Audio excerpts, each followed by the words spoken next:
Private limited company ഇന്ത്യയിലെ ഏറ്റവും ജനപ്രിയമായിട്ടുള്ള business format ആണ് പ്രൈവറ്റ് ലിമിറ്റഡ് കമ്പനി. ആർക്കാണ് ഇത് സ്യൂട്ടബിൾ ആയിട്ടുള്ളത്? സ്റ്റാർട്ടപ്പുകൾക്ക്, അല്ലെങ്കിൽ ഒരു ഗ്രോവിംഗ് ബിസിനസ്സുകൾക്ക്, അല്ലെങ്കിൽ ഒരുപാട് ഇൻവെസ്റ്റ്മെന്റ് ആവശ്യമുള്ള ബിസിനസ്സുകൾ.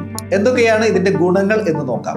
ഫസ്റ്റ് വൺ, ലിമിറ്റഡ് ലയബിലിറ്റി ആണ്. അതായത് നിങ്ങൾ എത്ര രൂപയാണോ ഇതിൽ ഇൻവെസ്റ്റ് ചെയ്തിരിക്കുന്നത് അത് മാത്രമാണ് നിങ്ങളുടെ പരമാവധി ഒരു ലയബിലിറ്റി എന്ന് പറയുന്നത്. മാത്രമല്ല, സെപ്പറേറ്റ് ലീഗൽ എൻറ്റിറ്റി. ഇതൊരു പെർപെക്ച്വൽ സക്സഷൻ ആയിട്ട്, അതായത് ഒരുപാട് നാള് കൊണ്ടു നടക്കാൻ കഴിയുന്ന ഒരു ബിസിനസ് ആണ് ഈ പ്രൈവറ്റ് ലിമിറ്റഡ് കമ്പനിയുടെ. വളരെ ഈസി ആയിട്ട് നിങ്ങൾക്ക് ഫണ്ട് റേസ് ചെയ്യാനായിട്ട് സാധിക്കും. മാത്രമല്ല, നിങ്ങൾക്ക് മറ്റു ഫോർമാറ്റുകളുമായിട്ട് കമ്പയർ ചെയ്യുമ്പോൾ വളരെ പ്രൊഫഷണൽ ആയിട്ടുള്ള ഒരു ബ്രാൻഡ് ആയിട്ട് മാറാനായിട്ട് പ്രൈവറ്റ് ലിമിറ്റഡ് കമ്പനികൾക്ക് സാധിക്കും. എന്തൊക്കെയാണ് ഡീമെറിറ്റ്സ് എന്ന് നോക്കാം.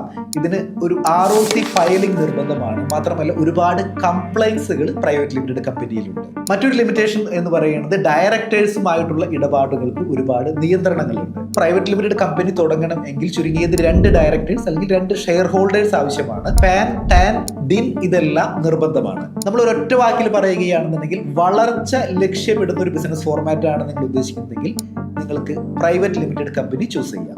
ഇപ്പോൾ വളരെ ചെറിയ ബിസിനസ്സുകൾക്ക് പോലും അഫോർഡബിൾ ആയിട്ടുള്ള നിരക്കിൽ ഫിനാൻഷ്യൽ എക്സ്പെർട്ടുകളെ വെർച്വൽ CFO ആയി നിയമിക്കാവുന്നതാണ്. കൂടുതൽ വിവരങ്ങൾ ഈ വീഡിയോയുടെ ഫസ്റ്റ് കമന്റ് ആയിട്ട് പിൻ ചെയ്തിട്ടുണ്ട്.